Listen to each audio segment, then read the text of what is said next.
Various conservative media outlets have named the reported whistleblower, even though his attorneys and Democrats refuse to confirm him. The problem is, the whistleblower is not even a whistleblower by definition, yet it all falls into part of the Democrats' long-awaited impeachment plan. I'm your host, Jared Dyson, and this is the Closet Conservative Podcast.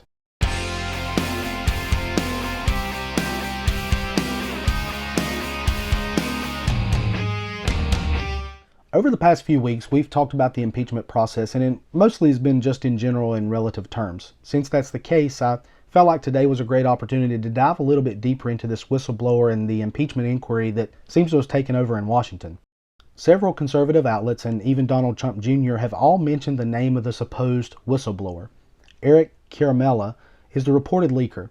Now, Ciaramella is a CIA agent. He was the Ukraine director on the National Security Council. He was an Obama holdover, and he was transferred out of the administration after he was suspected of being a potential leaker. He was well connected with others in the White House, and he was directly connected with Joe Biden and other Democrats that are vying for the 2020 Democratic presidential nomination. Now, I'll be the first to admit no one has come out and said that he is definitely the reported whistleblower, but he certainly does fit the profile in the description that has been used to identify the whistleblower. Apparently, he heard the details of the call, but he sat on those details for around 18 days before he reported it. During that time, he had secret meetings with Representative Adam Schiff's office, and I'm sure they planned exactly how this information was going to be reported, exactly how this whistleblower report was going to be worded. I mean, if he was so concerned about this information as he says he was, why did he wait 18 days to report it? Why would he go to Adam Schiff's office instead of reporting it through the proper channels that it should have been in the first place? Those are some interesting questions that we must know. As his attorneys were asked to confirm his identity, which they refused to do, details came out from one of his attorney's statements. And those statements were from Mark Zaid in a series of tweets that he issued in 2017. And one of the tweets said, "A coup has started." And then he also indicated in another tweet that he felt CNN would play a major role in the impeachment of President Trump. Democrats can certainly deny that the impeachment process was planned or coordinated in this sham inquiry that it is, but these kind of things don't help. I certainly believe that sometimes things happen by coincidence, but the fact that he stated in 2017 that a coup had started and that impeachment was coming, it's sure sketchy. I mean, these Democrats have been calling for impeachment since Trump's election, and he hadn't even been in office yet, and they were talking about impeaching him. So here we are as another situation where a Democrat has spoken out and said impeachment is coming. And then for him to indicate that CNN would play a vital role, it just continues to add to the circumstances, which I don't think are purely ironic or coincidence, so to speak. This is a coordinated attack against President Trump. CNN has been one of the more active news outlets in spewing out this propaganda from the left. CNN has no issues with reporting the details and supposed violations of President Trump. It doesn't matter if these details are true or not true. I mean, CNN's just making assumptions from any of the details, and it immediately becomes a fact. All the while, the media and left have protected this supposed whistleblower from being named in the public. Trump is asked to face his accuser, and even Senator Rand Paul has indicated that the whistleblower should be named and Trump should be allowed to investigate and ask this whistleblower questions. The left has continued to argue that the whistleblower has protections to protect him, but that's not actually the case as it seems. There's a great article from Thursday over at the National Review where Andrew McCarthy discusses whistleblower protections. Donald Trump and other Republicans have used the confrontation clause that's found in the Sixth Amendment. But if you really study about that, that would really only apply in court if there was an actual criminal prosecution. But that's not what's taking place here. There's something deeper worth looking at in this article, talking about this whistleblower and the potential protections that he has. In his article, McCarthy says that the whistleblower may be that in the common use of the word, but that he's not an actual whistleblower in the statutory sense of the word. So I want to read you a line from the text that McCarthy used, and I think it'll help us understand a little bit closer. Under that statute, protected status is given to an official who reports on intelligence activities within the jurisdiction of the Director of National Intelligence.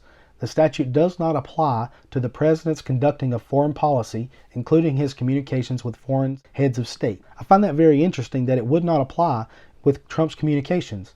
So the Inspector General of the intelligence community chose to treat this complaint as if it had an urgent intelligence concern, but it really didn't. Now, we understand that the acting director of national intelligence, he actually made that statement. He said this doesn't meet whistleblower status, and he didn't pass it along to congressional leaders that would have normally been notified. But he didn't overrule the IGIC. Actually, McCarthy calls this out in his article, stating that this director of national intelligence should have done that, but he failed to. Why? Well, he was only the acting director of national intelligence and most likely didn't feel it was his place to do so. So McCarthy continues in his discussions, and he states that the IGIC is the only one bound to anonymity, and even in most circumstances, really isn't bound to it either. Well, why would he not be in this case? Again, it goes back to that whole thing of criminal versus political. Impeachment is not a legal proceeding, it is a political proceeding. It's not a criminal trial. No, as McCarthy said, no one's liberty is at stake. It is strictly about whether an official should be stripped of political authority. And in this case, that's President Trump and his executive power. So why don't Democrats want to confirm the whistleblower and confirm who he is and blow this star witness out into the public eye to help their case? I mean, that's really what they're missing, is public support for their case. I mean, it's certainly damaging the meetings that he had with Adam Schiff in that period where he failed to report it. I mean, I think that is a big reason. They were apparently crafting and creating this story for the whistleblower report. So I think that's part of it. It's damaging. It's also damaging the connection that he has with Trump's opponents on the Democratic side. Democrats want to prevent this whistleblower from testifying because all the information that he has is secondhand.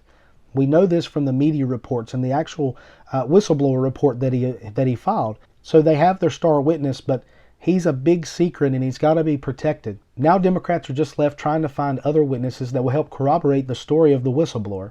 Each time they get someone, however, it seems to be that they have a problem. Like, for example, the attorney is sitting here protecting the whistleblower, but his tweets and saying that the coup was there and that impeachment was coming, that's a problem. Another one is, I think about the Ukraine ambassador, Marie Yovanovitch. She stated she did not respond to an email from Laura Carey, a Democratic congressional staffer, regarding the investigation. Yet, she did respond to the email. It was sent to her personal email rather than her work email. She testified she never responded, but actually now the reports are she did respond to that email. Again, I don't know what it is with Democrats and their private emails, their private email servers, and recalling events. They all seem to be struggling with these type of things. But back to the point, there's so many coincidences in this that it should concern the American people as we look at the impeachment inquiry. This is the first impeachment inquiry in our history that did not have bipartisan support. Not one single Republican voted to support the inquiry. Even when Republicans were the major force behind the inquiry into President Clinton, there were Democrats that joined to vote and move the inquiry forward. The media continues to argue and make stories behind the scenes that there's Republican support for impeachment, but I don't see any indications in the public eye that this is the case. The only Republican that has come out in any way supporting impeachment is Mitt Romney, and I don't even consider him a Republican at this point. He's a sorry excuse for a moderate at that. So Democrats continue to try to control the narrative, all the while they're making this story up as they go along. I've said it before and I'll say it again. If Trump did something, if he committed a crime, bring forward the evidence and I will support impeachment. Most Republicans would. The problem is that there's no proof of a high crime or misdemeanor as required by the Constitution. The issue is that Democrats simply do not like President Trump. He's not politically correct enough. He is not woke enough. He's abrasive. He's out to disrupt their cushy lifestyles and their communist agendas. They are simply proving why President Trump was elected in the first place. Americans were sick and tired of the swamp, as Trump has called it.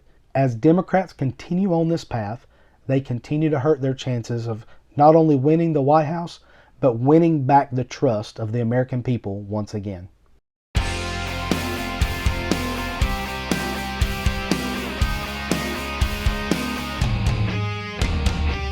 This is the Closet Conservative Podcast. All material copyright The Closet Conservative. Music courtesy of Greg Shields Music. Remember to subscribe to our podcast to receive all the latest episodes. We can also be found online at closetconservative.net or on Facebook and Twitter.